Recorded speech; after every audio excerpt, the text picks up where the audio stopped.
क्रियता मनया सह धर्मे च अर्थे च कामे चायत्तुम नाति चरेर विभो। वर महोदय के हाथ में दे दे और वर महोदय कहें नाति चराम। अगली क्रिया जो है वो पाणी ग्रहण है। पाणी ग्रहण का मतलब मिलाने का रिवाज, ये दूसरे धर्म का रिवाज है। हाथ में हमारे यहाँ अभिवादन होता है हाथ जोड़ के, हमारे यहाँ भी हाथ मिलाया जाता है। आप लोगों को जब कार्ड मिलता होगा तो कार्ड पे लिखा रहता है पाणी ग्रहण संस्कार, उसके ऊपर क्या बना रहता है, दो हाथ बने रहते हैं ऐसे जुड़े हुए, ये पाणी ग्रहण है। हमारा शास्त्र कहता है, हमारे वेद कहते हैं कि एक बार जिससे हाथ मिला लो 7 जन्म तक मत छोड़ो। अब अगर रोज आप सब लोगों से हाथ मिलाओगे तो कब तक निभाओगे, इसलिए विवाह में केवल हाथ मिलाया जाता है। वर और कन्या हाथ मिलाते हैं और कहते हैं 7 जन्मों तक इस संबंध को हम निभाए रखेंगे इस भाव के साथ। जैसे भगवान भोलेनाथ और माँ पार्वती का विवाह हुआ था, पाणी ग्रहण जब कीन महेशा, भगवान भोलेनाथ और माँ पार्वती का पाणी ग्रहण संस्कार होता है। ऐसे वर और कन्या एक दूसरे के हाथ, दाहिना हाथ अपना अपना निकाले और एक दूसरे को जैसे मन मनसाम करो तसो,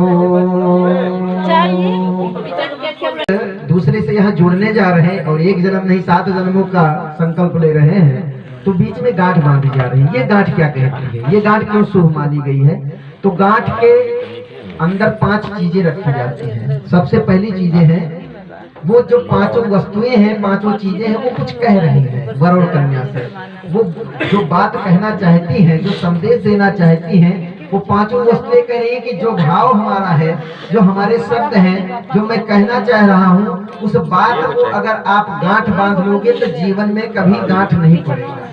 जैसे कोई जब किसी व्यक्ति से बात कहता है तो कहता है भैया इस बात को जीवन में गांठ बांध देना, मतलब जीवन में उतार लेना, कभी छोड़ना नहीं। तो 5 वस्तुएं जो बात कह रही हैं, वर कन्या से कहती हैं अगर इसको आप जीवन में गांठ बांध लोगे तो आप दोनों के संबंध में कभी गांठ पड़ेगी नहीं। इसलिए पहला क्या है, अक्षत है। अक्षत यह कहता है कि एक चावल को अक्षत नहीं कहा जाता, टूटे हुए चावल को अक्षत नहीं कहा जाता। चावलों का जो समूह होता है उसे अक्षत कहते हैं। और अक्षत जिसकी कभी क्षति ना हो, जिसका कभी नुकसान ना हो, वो अक्षत है। जो अपने आप में पूर्ण है, संपूर्ण है, वह अक्षत है। अक्षत कहता है कि केवल पति पत्नी से परिवार नहीं बनता है, जैसे एक चावल से अक्षत नहीं बनता, पति पत्नी से केवल परिवार नहीं बनता है। परिवार में बड़े लोग हैं, बूढ़े लोग हैं, छोटे भी हैं, कुछ बुद्धिमान भी हैं, कुछ कम बुद्धि के भी हैं।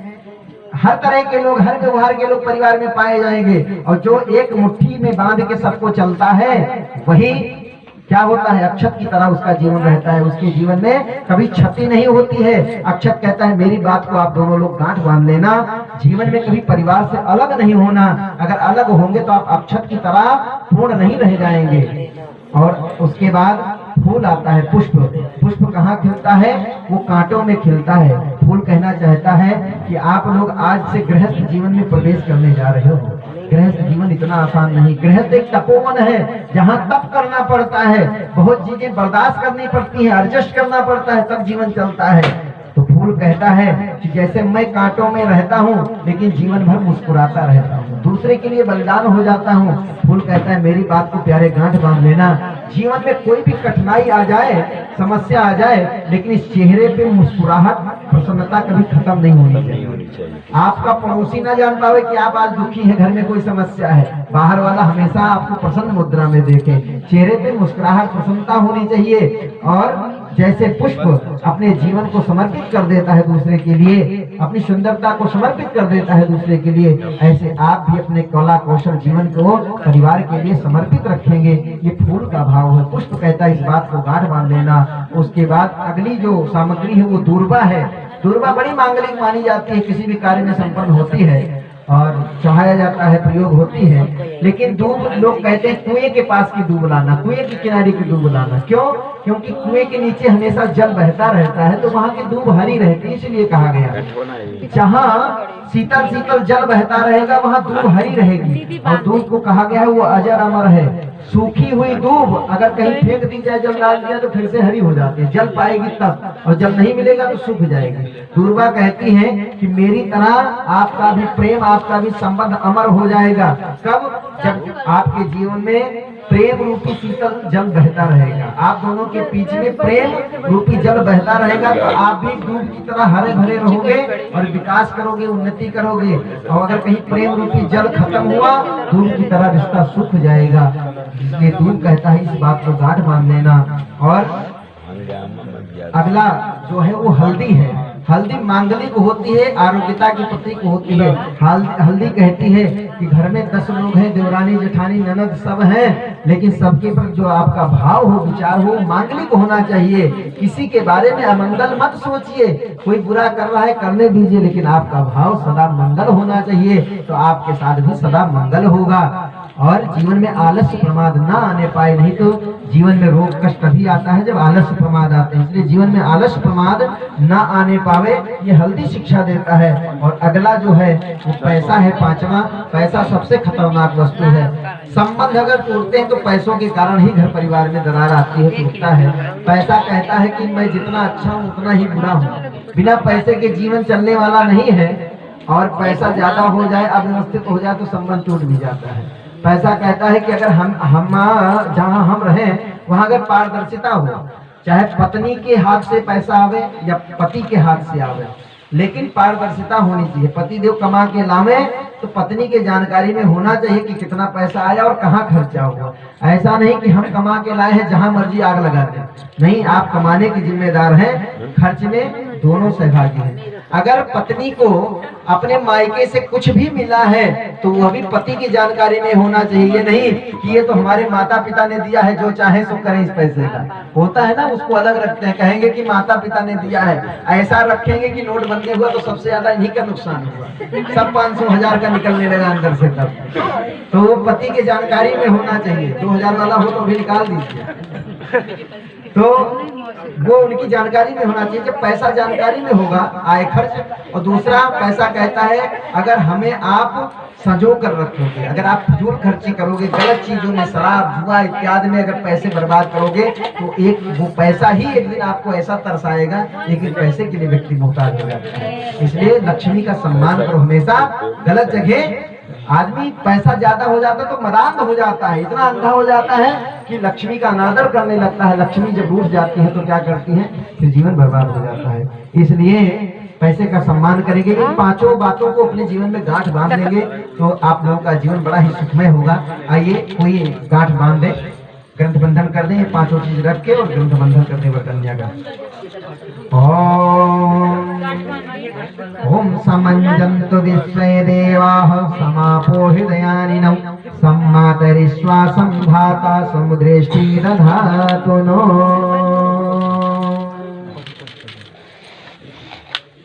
आगे जैसे जब किसी पद के लिए किसी का चयन होता है और वो पद जब ग्रहण करता है व्यक्ति, तो कुछ नियम और शर्तें होती हैं जिसे कहा जाता है शपथ ग्रहण समारोह।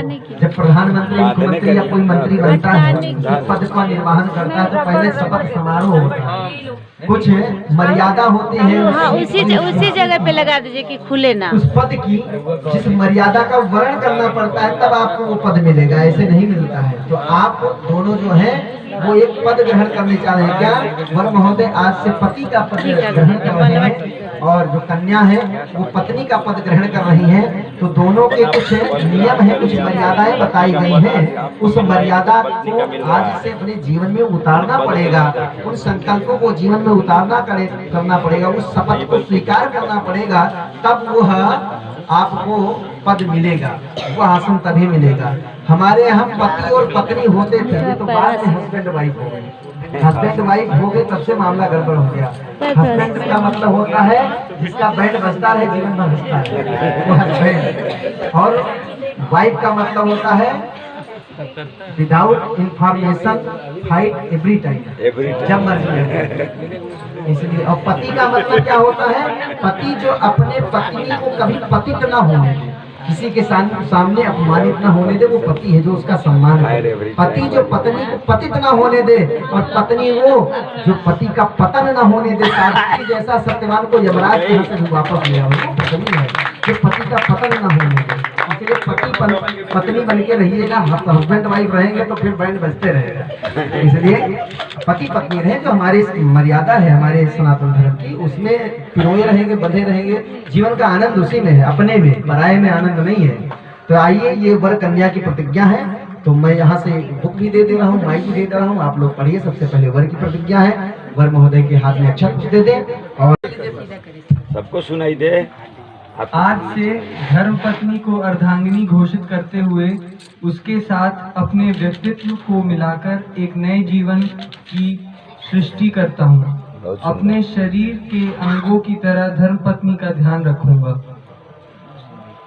प्रसन्नता पूर्वक गृह लक्ष्मी का महान अधिकार सौंपता हूँ और जीवन के निर्धारण में उनके परामर्श को महत्व दूंगा। रूप, स्वास्थ्य, स्वभावगत गुण, दोष एवं अज्ञान जनित विकारों को चित्त में नहीं रखूंगा। उनके कारण असंतोष व्यक्त नहीं करूंगा।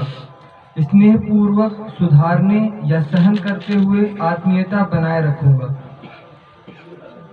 पत्नी का मित्र बनकर रहूंगा और पूरा स्नेह देता रहूंगा। इस वचन का पालन पूरी निष्ठा और सत्य के आधार पर करूंगा। पत्नी के लिए जिस प्रकार पतिव्रत की मर्यादा कही गई है, उसी दृढ़ता से स्वयं पत्नीव्रत धर्म का पालन करूंगा। चिंतन और आचरण दोनों से ही पर नारी से वासनात्मक संबंध नहीं जोड़ूंगा। गृह व्यवस्था में धर्म पत्नी को प्रधानता दूंगा। आमदनी और खर्च का क्रम उसकी सहमति से करने की गृहस्थोचित जीवनचर्या अपनाऊंगा। धर्म पत्नी की सुख, शांति तथा प्रगति, सुरक्षा की व्यवस्था करने में अपनी शक्ति और साधन आदि को पूरी ईमानदारी से लगाता रहूंगा। अपनी ओर से मधुर भाषण और श्रेष्ठ व्यवहार बनाए रखने का पूरा प्रयत्न करूंगा। मतभेदों और भूलों का सुधार शांति के साथ करूंगा। किसी के सामने पत्नी को लांछित, तिरस्कृत नहीं करूंगा। पत्नी के असमर्थ या अपने कर्तव्य से विमुख हो जाने पर भी अपने सहयोग और कर्तव्य पालन में रत्ती भर भी कमी न रखूंगा। अपने जीवन को पति के साथ संयुक्त करके नए जीवन की सृष्टि करूंगी। इस प्रकार घर में हमेशा सच्चे अर्थों में अर्धांगिनी बनकर रहूंगी। पति के परिवार के परिजनों को एक ही शरीर के अंग मानकर सभी के साथ शिष्टता बरतूंगी। उदार पूर्वक सेवा करूंगी, मधुर व्यवहार करूंगी। आलस्य को छोड़कर परिश्रम पूर्वक गृह कार्य करूंगी। इस प्रकार पति की प्रगति और जीवन विकास में समुचित योगदान करूंगी। पतिव्रत धर्म का पालन करूंगी।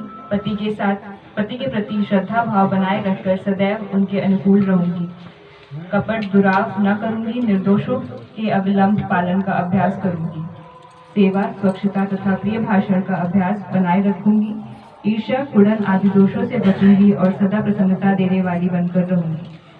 मितव्ययी बनकर फिजूल खर्ची से बचूंगी। पति के असमर्थ हो जाने पर भी गृहस्थ के अनुशासन का पालन करूंगी। नारी के लिए पति देव स्वरूप होता है, यह मानकर मतभेद भुलाकर सेवा करते हुए जीवन भर सक्रिय रहूंगी। कभी भी पति का अपमान न करूंगी। जो पति के पूज्य और श्रद्धा पात्र हैं, उन्हें सेवा द्वारा और विनय द्वारा सदैव संतुष्ट रखूंगी। परिवार के सदस्यों में सुसंस्कारों के विकास तथा उन्हें सद्भावना के सूत्रों में बांधे रहने का कौशल अपने अंदर विकसित करूंगी। दोनों ने श्रेष्ठ संकल्प लिए। हम सब अपनी शुभकामना व्यक्त करें कि अपने संकल्पों पर जीवन भर अडिग रहें। जय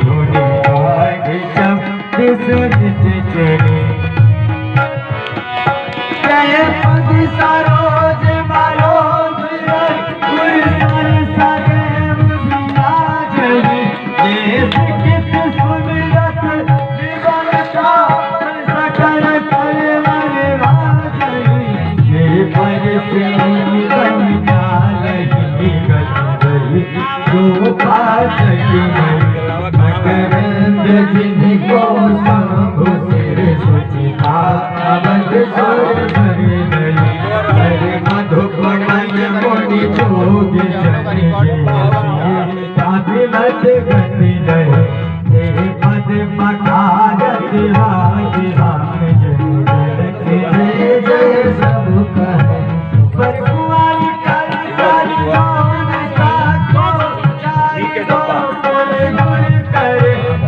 पानी गहन दिलों की विधुत अनुज गुणयान सुख मूल दूहम वेद संपत उलग तन हुल सोहियो हरि लोक वेद विरान कन्यादान ने प्रभु सन किए बिनवंत जिम गिरिजा महेश हरहि श्री सागर गए तिम जनक राम ही श्री समर्पी कृष्ण कल तीरथ यम कयम विनय विदेह यम विदेह मूरति सावरी हरि होम पानी लगाओ, इधर नमक के लिए पानी। होन लागे भावरी हरि होम विधवत गांठ जोरी होन लागे भावरी हरि होम विधवत गांठ जोरी होन लागे भावरी होन लागे भावरी। आइए प्रज्वलित करें, अग्नि स्थापन विधि करें। से होता है। हाँ, आप लोग कराइए अपनी अपनी शादी इसी तरह से। भैया अपनी शादी इसी तरह कराएंगे, आप बुला दीजिएगा। एक चम्मच में कपूर जला ले और अनादि अनुपम ब्रह्मांड व्यापी आलोक करता कार्य दुख भय से मुक्त कर दो पावन बना दो हे देव सभी का पावन बना दो हे देव सभी का पावन बना दो हे देव देवताओं से पूजित हे भगवान मुक्ति करता स्वीकार कर लो बंधन हमारा पावन बना दो हे देव सभी का पावन बना दो हे देव सभी का निर्मल बना दो हे देव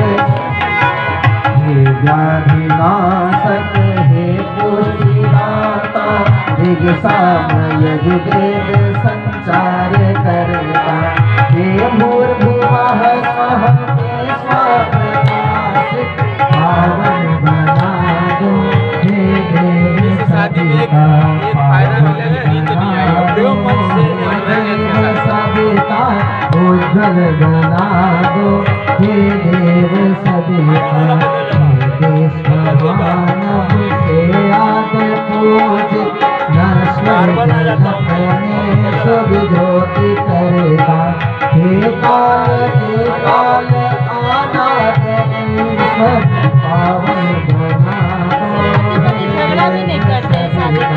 पावन बना दो हे देव सभी का निर्मल बना दो हे देव सभी शुभ मार्ग दर्शक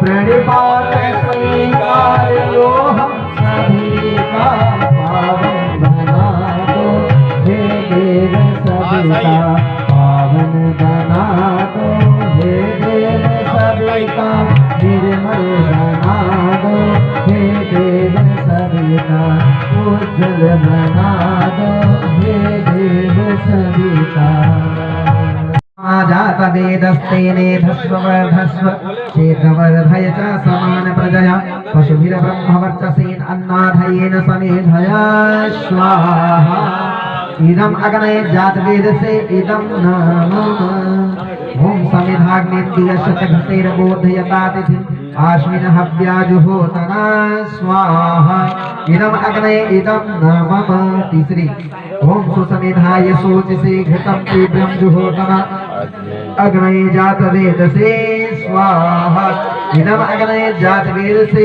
इदम नमः आखिरी ओम तंपा समिद्भिरंघिरो घृतेन वर्धयामसि बृहच्छोचाय विष्ठय स्वाहा इदम अग्ने अंग्रशे इदम नमः जल प्रसेचन तेन मनुष्यैत पूर्वे कुंड के पूर्व तरफ डालें। ओम अनुमते मनुष्यैत पश्चिमे कुंड के पश्चिम तरफ। ओम सरस्वती मनुष्यैत उत्तर की तरफ। अभी घेरा लगा दे चारों तरफ से। ओम देव सविता प्रसु यज्ञम प्रसु यज्ञ पतिम भगाय दिव्यो गंधर्वा के तपोह केतम नः पुनात वाचस्पतिर्वाचम नः स्वदतु। का मतलब जो पूरी तरह से समर्पित हो जाए, जिसकी राख भी ना बने ऐसी वस्तु, ऐसा घी है, घी की आहुतियां समर्पित करेंगे। घी स्नेह का प्रतीक है। आइए उस घी की आहुति 7 आहुतियां एक भगवान को बड़े ही श्रद्धा निष्ठा के साथ समर्पित करें। एक जलपात्र रख लेंगे। जब इदम नमः कहा जाए तो लौटते समय उसमें टपकाते हुए चलेंगे। ओम प्रजापतये स्वाहा इदम प्रजापतये इदम नमः। ओम इंद्राय स्वाहा इदम इंद्राय इदम नमः। ओम अग्नये स्वाहा इदम अग्नये इदम नमः। ओम सोमाय स्वाहा इदम सोमाय इदम नमः। ओम भुः स्वाहा इदम अग्नये इदम नमः। ओम स्वः स्वाहा ओम भुवः स्वाहा इदम वायवे इदम नमः। ओम स्वः स्वाहा इदम सूर्याय इदम नमः। गायत्री मंत्राहुति गुरुयज्ञ भगवान की। आइए बड़े श्रद्धा निष्ठा के साथ वर और कन्या के मांगलिक जीवन की भाव रखते हुए गायत्री महामंत्र का सत्सर पाठ करते हुए स्वाहा शब्द के साथ यज्ञ भगवान को आहुतियां समर्पित करें। कन्या के माता पिता भी यज्ञ कर लेंगे। ओम भूर्भुवः स्वः तत्सवितुर्वरेण्यं भर्गो देवस्य धीमहि धियो यो नः प्रचोदयात् स्वाहा इदं गायत्रे इदं नमः। ओम भूर्भुवः स्वः तत्सवितुर्वरेण्यं भर्गो देवस्य धीमहि धियो यो नः प्रचोदयात् स्वाहा इदं गायत्रे इदं नमः। भोले भगवान की महामृत्युंजय मंत्राहुति। आइए कालों के काल भगवान महाकाल को महामृत्युंजय से आहुतियां समर्पित करें। इनका जो दाम्पत्य जीवन है वो सुखमय हो, आनंदमय हो, ऐसी मंगल कामना के साथ आहुतियां समर्पित हैं।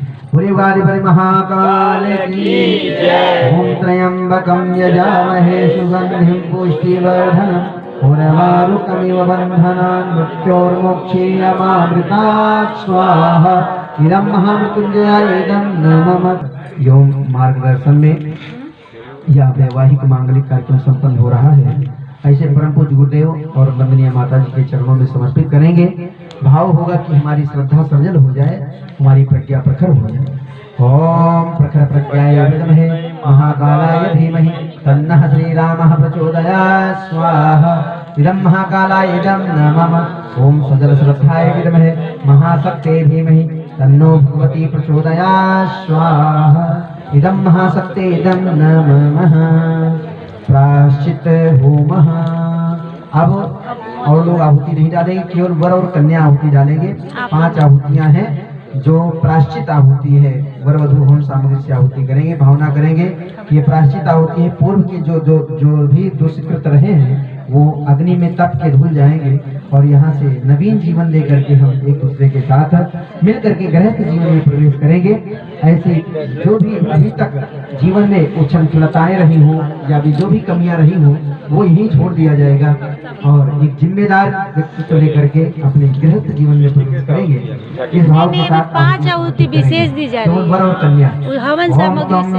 अग्ने वरुणस्य दे विद्वान देवस्य हेडो या श्रेष्ठाः यजिष्ठो वहनितमासो सुजानो विश्वाद्वैस्वांसि प्रमुखस्य मत स्वाहा इदम अग्निवरुणाभ्याम इदम नमः। ओम सात्वं नो अग्ने वमो भवति नेदिष्ठो अस्या वसुसो देवुष्ठो औ यक्षो नो वरुणग्वम् राणो विहीमिडी कद्वं सुहोनायेधि स्वाहा इदम् अग्निवरुणाभ्याम् इदं मम ओम अयाश्चाग्नेयस्य नभिषस्तिपाश्च सत्तमित्तमया असि अयानो यज्ञं वहस्य यानो धेहि वे सज्जग्वं स्वाहा इदम् अग्नये इदं मम ओम ये ते सतं वरुण मे सहस्रं यज्ञाः पासा वितता महान्तः ते विरनो अद्य सवितोत विष्णुः विश्वे मुञ्चन्तु मरुतः स्वर्गाः स्वाहा इदं वरुणाय सवित्रे विष्णवे ऋषिभ्यो देवेभ्यो मरुदभ्यः स्वर्गेभ्यश्च इदं मम ओम उदतमं वरुणपासमसमधवाधमं विमध्यं सथाय अथा वयमादित्यवृते तवानागशो आदितये स्यां स्वाहा यादितया यादिते च इदं मम। पत्थर क्या है? दृढ़ता का प्रतीक होता है। कहते हैं जीवन के जो संकल्प हों वो पत्थर हो जाए, चट्टान की तरह मजबूत हो जाए। आज आप गृहस्थ जीवन में प्रवेश कर रहे हैं, जो भी संकल्प आपने यहाँ लिया है, जो भी मर्यादा यहाँ से बताई गई है, वो आपके जीवन में बिल्कुल चट्टान की तरह हो जाए। कितने भी झंझावात आए, कितनी भी समस्याएं आए, जीवन में उतार चढ़ाव आए, लेकिन वो संकल्प डिगने न पाए, वो संकल्प छूटने न पाए, पत्थर की तरह अडिग हो जाए। इन जीवन में इतनी शक्ति दे देना, जैसे अंगद रावण के दरबार में गए, अपना पैर जमा दिया तो जमा दिया, कोई तस से मस नहीं कर पाया। ऐसे ही गृहस्थ जीवन में आप दोनों का पैर बिल्कुल अडिग हो जाए, अंगद की तरह मजबूत हो जाए। कितनी भी समस्याएं जाएंगी गृहस्थ जीवन में, हम एक दूसरे के सहयोगी और पूरक बन के रहेंगे, अलग नहीं होंगे। इस भाव देते हुए अपना दाहिना पैर रखें। ओम आरोहे नमः समानमस्समेव त्वं स्थिरा भव अभितिष्ठ पुतं यतो वधावस्सह पितनायतः। अब भामारि देहि नैन लाभ सब साधन रे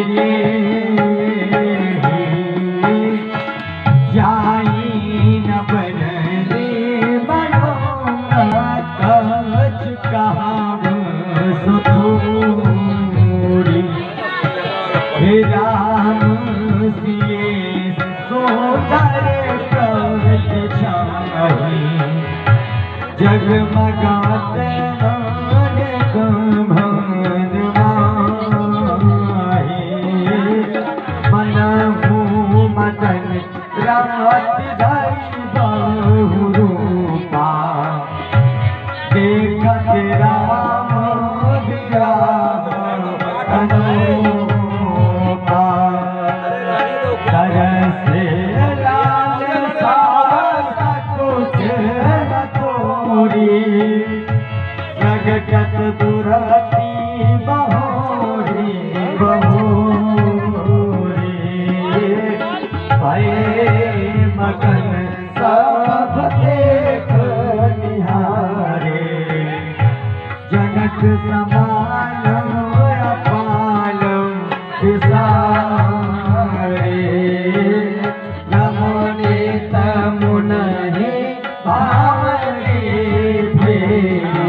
भगवान की गृहस्थ जीवन में ज्यादा है, धीरे धीरे चलेंगे और जब लौट के आएंगे, बातचीत नहीं कर, जब लौट के आएंगे तो हमारे जो भैया हैं वो कन्या के भाई साहब हैं, वो लावा कन्या के हथेली में अंजलि में देंगे। लौट के आइए तब। ओम तो भ्रमग्ने परवहंत सूर्यां वहतु नासः पुनः पतिभ्यो जायां द अग्ने प्रजाया सह। अपने स्थान पर जैसे खड़े थे वैसे खड़े, पहले खड़े हो जाइए। कन्या इस तरफ, आप इस तरफ, कन्या वर की हथेली में दे दें, उनके हथेली में। आपको जो भी मायके से मिलेगा अपने पति को दे देंगे, और वो केवल जो धान का लावा ही क्यों डाला जाता है? धान के जैसा जो बेटी का जीवन होता है वो धान के जैसा होता है। धान बोया कहीं और जाता है और वो फलता और बढ़ता कहीं और है। धान की खेती जो करते होंगे जानते होंगे, बीज बोया जाता है, बाद में उखाड़ के दूसरे खेत में लगाया जाता है। ऐसे कन्या का जीवन होता है, पैदा कहीं और होती है, पूरा जीवन कहीं और बीतता है। लेकिन धान के लावे में एक खासियत है, क्या देखेंगे, धान के लावे को कितना भी तपाइए भूजिए, लेकिन जो उसका छिलका है भूसी, वो छोड़ता नहीं है कभी। बिटिया कहीं भी चले जाए लेकिन माता पिता के प्रेम को, याद को कभी छोड़ नहीं सकती। वो भूसी जो लगी होती है वही बात याद दिलाती है। इसलिए धान का लावा विवाह में प्रयोग होने वाली हर एक वस्तु कुछ ना कुछ शिक्षा देती है, इसलिए वो दिया जाता है। और कन्या को मिलता है अपने घर से, जैसा कि पहले ही गंधबंधन में बताया गया था, कुछ भी मिले अपने माता पिता के घर से पति देव को देना है। और पति देव के हाथ में गया तो पति देव ने क्या सोचा कि ये मेरे कमाई का नहीं है, जो भी मिला है ये कमाई का नहीं है। जो कमाई का होता है वही जीवन में फलता है, वही जीवन को आगे बढ़ाता है। इसलिए ये हमें हमारे कमाई हमारे मेहनत का नहीं है, तो इसे यज्ञ भगवान को समर्पित कर देंगे और भगवान इसको सबको प्रदान कर देंगे। इस भाव सर्वे भवंत सुखिना का भाव रखते हुए जब यहाँ से स्वाहा बोला जाए तो वो आहुति, धान के लावा की आहुति यज्ञ भगवान में समर्पित कर देंगे। थोड़ी देर में खुद आ जाए। अर्यमणं देवं कन्या अग्निमक्षयत् सानो अर्मया देव प्रेतो मंचत मापते स्वाहा इदम अर्नमम तोभ्यमग्ने परिवहन्त सूर्यां वहतु नासः पुनः पतिभ्यो जायान्त अग्ने प्रजाया सह। फिर अपने स्थान पर वैसे खड़े हो जाएंगे, धान का लावा लेंगे और मंत्र के साथ समर्पित करेंगे। सबसे ऊपर रूम में आटा बा, गुड़ कहाँ बा? मुझे बकरो धान का लावा दें, वर महोदय की अंजलि में दे दें। ओम इयं नारी उत्पुरुते लाजाना वपंचितः आयुष्यमानस्तु मे पतिरेधन्तां ज्ञातयो मम स्वाहा इदम अग्ने इदम न मम अग्ने परिवहन्त सूर्यां वहतु नासः पुनः पतिभ्यो जायान्त अग्ने प्रजाया सह।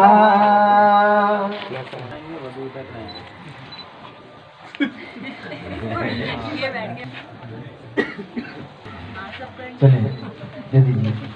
ओम इमान लाजा नावपायं नो समृद्धीकरणतव ममतोभ्यं च सनवननं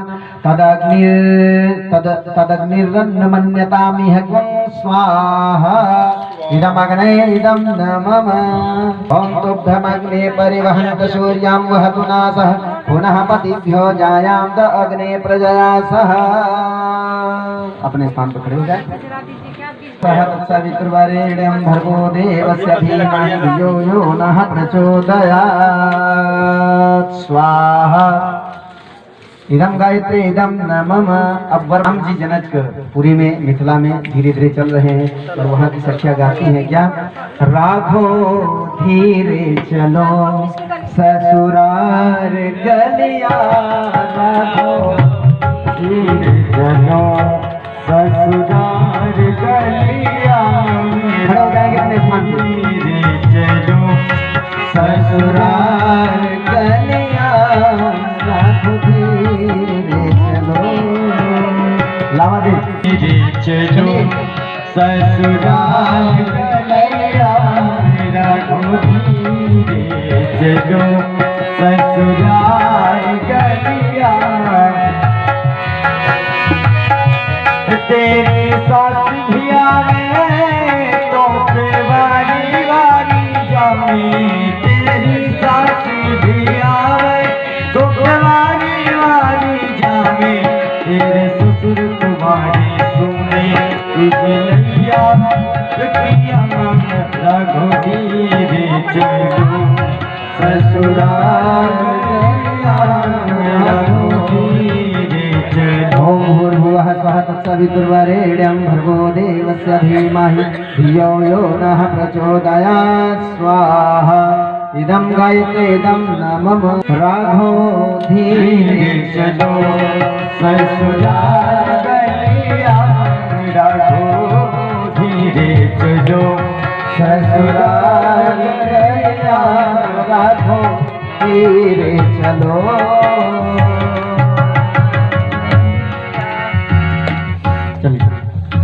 ओम भूर्भुवः स्वः तत्सवितुर्वरेण्यं भर्गो देवस्य धीमहि धियो यो नः प्रचोदयात् स्वाहा। इदं गायत्री इदं नमः। ये है, आप गृहस्थ जीवन में प्रवेश करने जा रहे हैं, कभी अन्न का दुरुपयोग नहीं करेंगे। भगवान जब दे देता है ज्यादा तो आदमी बदनाम हो जाता है और भोजन थाली में छोड़ देता है, अन्न का दुरुपयोग करता है। पैसे से अन्न नहीं खरीदा जा सकता। धरती माता अपनी छाती को चीर के अन्न पैदा करती है।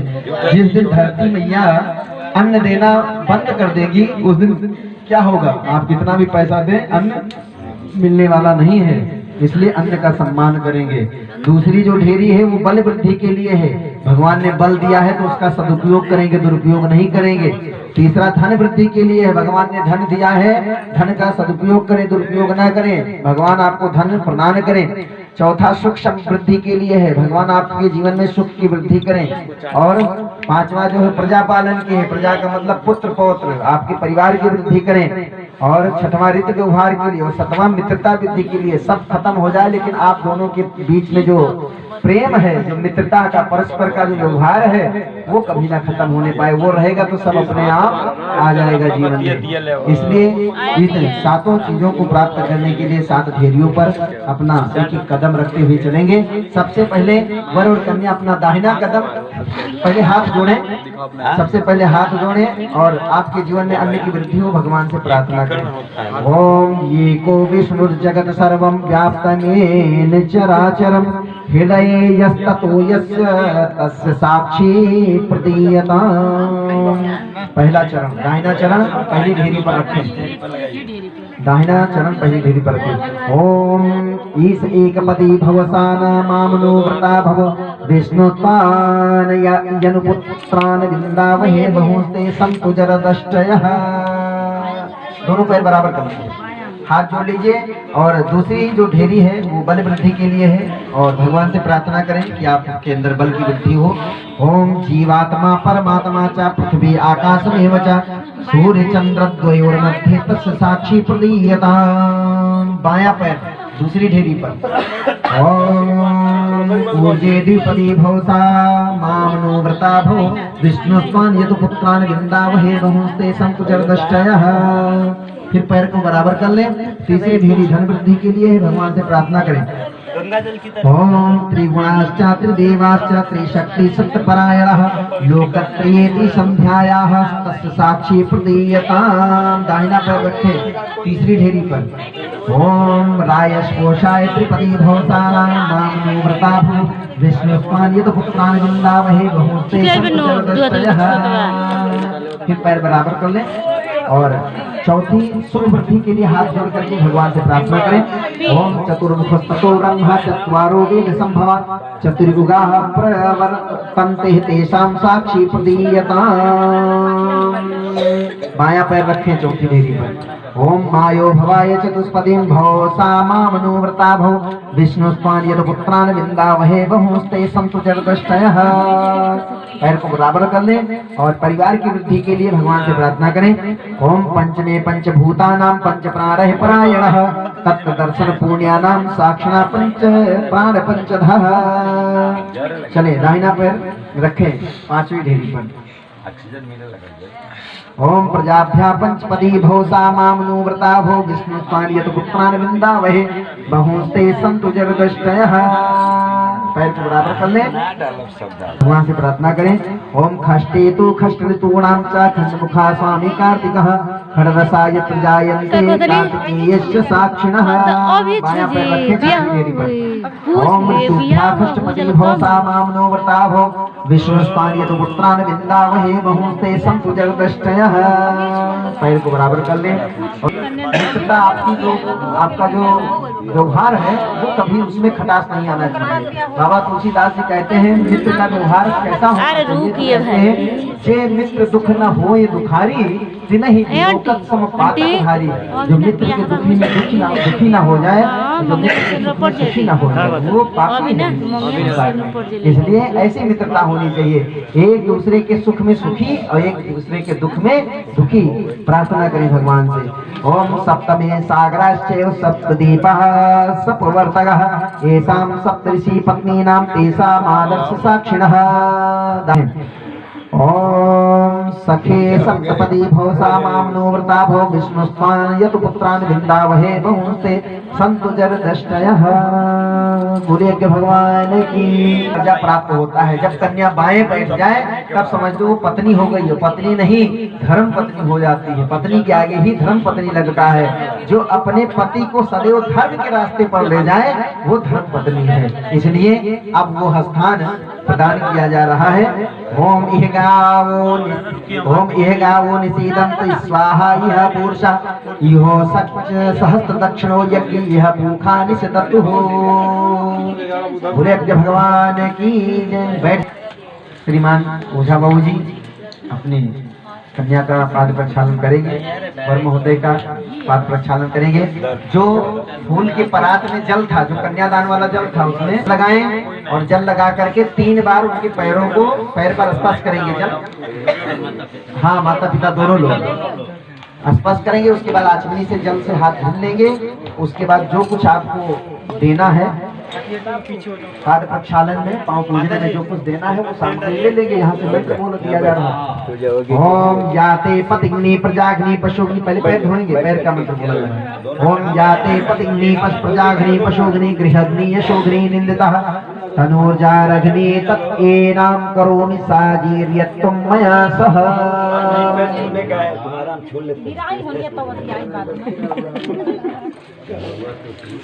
सालाम निमित्तां कविभिर्निमित्तां मितां इंद्राग्नि रक्षतां सालां मृत्यो सौम्यं सदः। वर महोदय के हाथ में दे दे।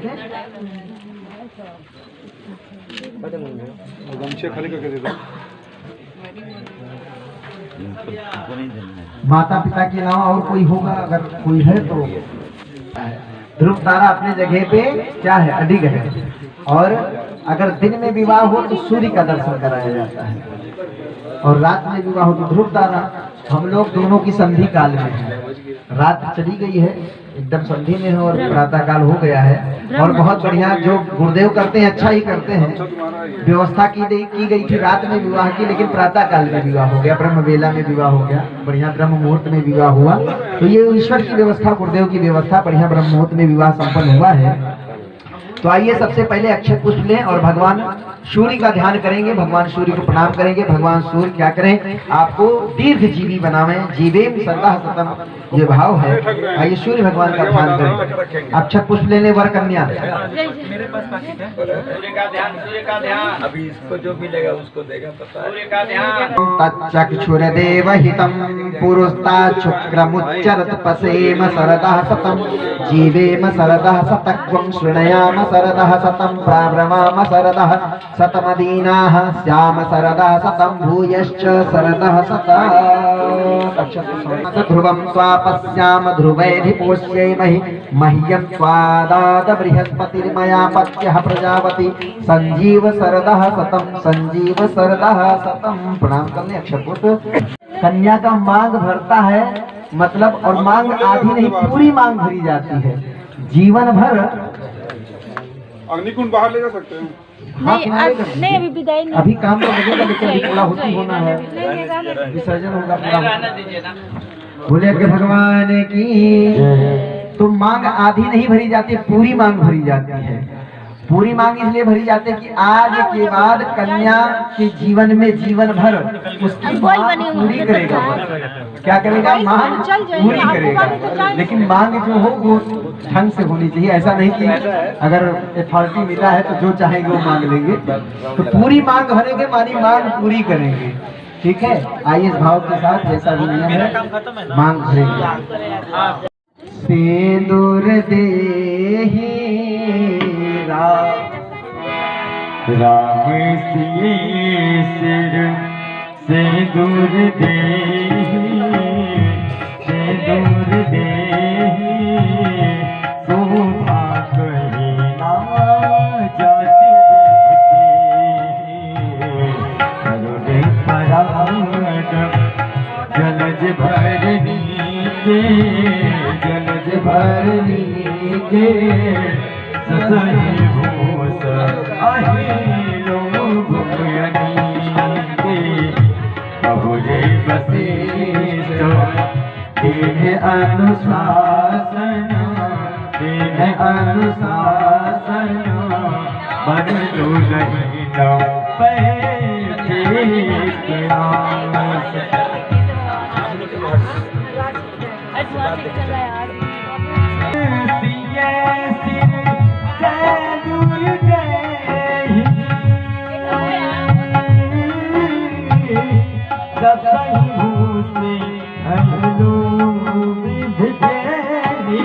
राम सिया राम जय जय राम राम सिया राम जय जय राम। अरुणे पराग जनज भरली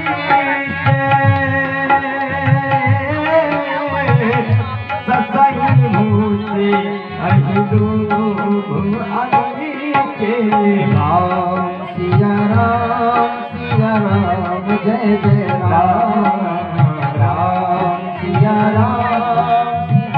सोने को प्यारी बंदी आँखों के बीच रखना सिंदूर को देने वाले सिंदूर को लाज रखना।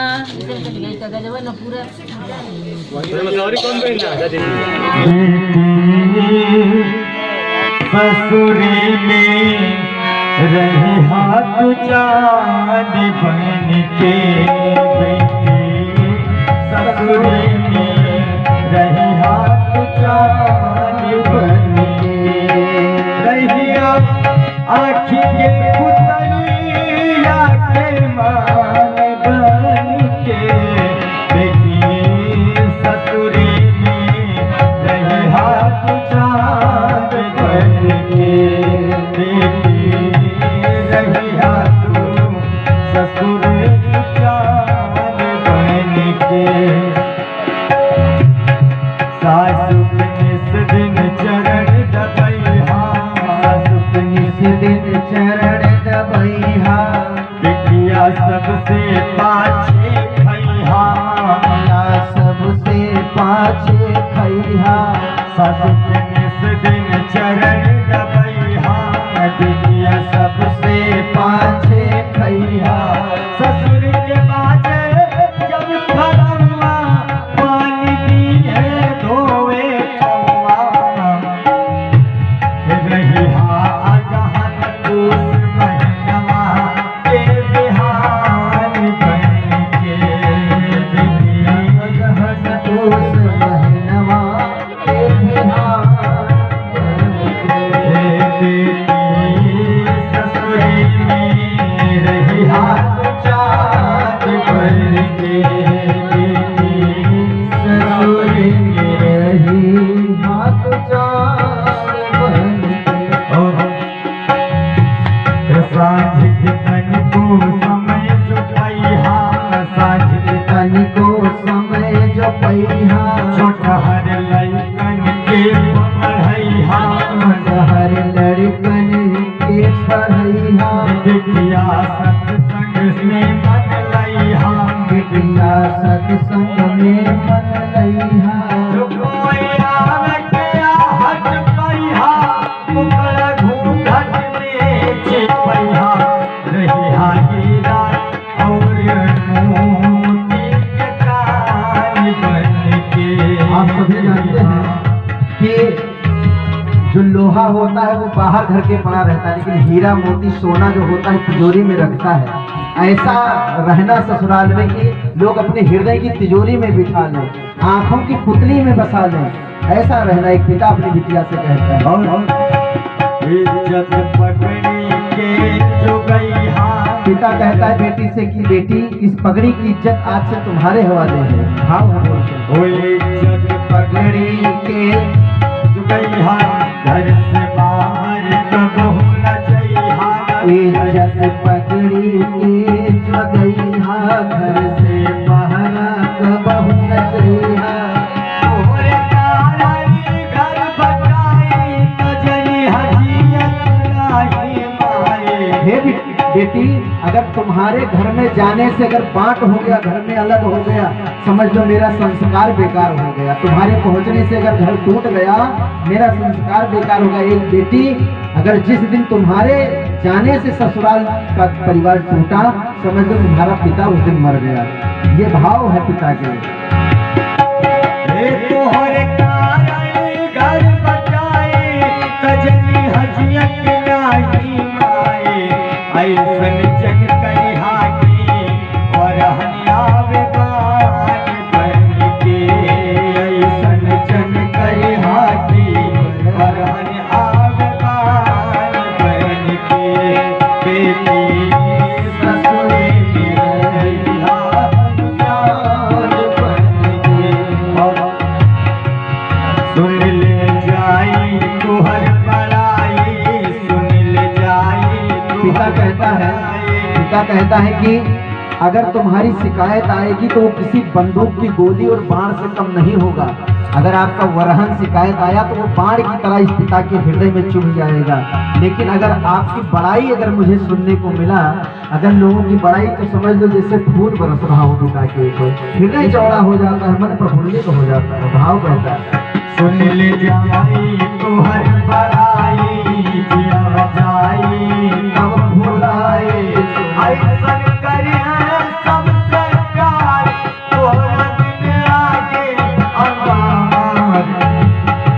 तो सबके ऊँचे रहिहा बेटा पुराण बन के, सबके ऊँचे रहिहा बेटा पुराण बन के।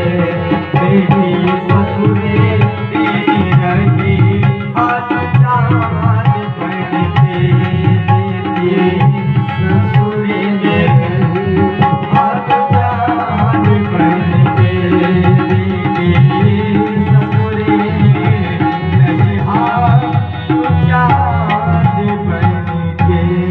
ये भाव होता है। अच्छा कुछ मंत्र बोला जाए, उनका सम्मान करके ही मैं गौरव को प्राप्त करूंगा, ऐसा भाव रखते हैं। ओम स्वस्ताय वायुं उपप्रवामहे सोमं स्वस्य भुवनस्य यस्पतिः बृहस्पतिं सर्वगणं स्वस्ताय आदित्यासो भवन्तु नः। कन्या की विदाई करेंगे, उसके बाद गुरुदेव माता जी का आशीर्वाद लेकर के कामयाब शादी से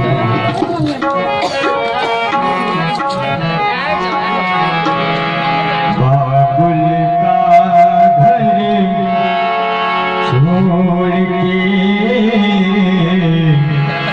बेटिया के घर चले, ये कैसी घड़िया आई है, मिलन है जुदाई है, ये कैसी घड़िया आई है, मिलन है जुदाई है। बाबुल का घर छोड़ के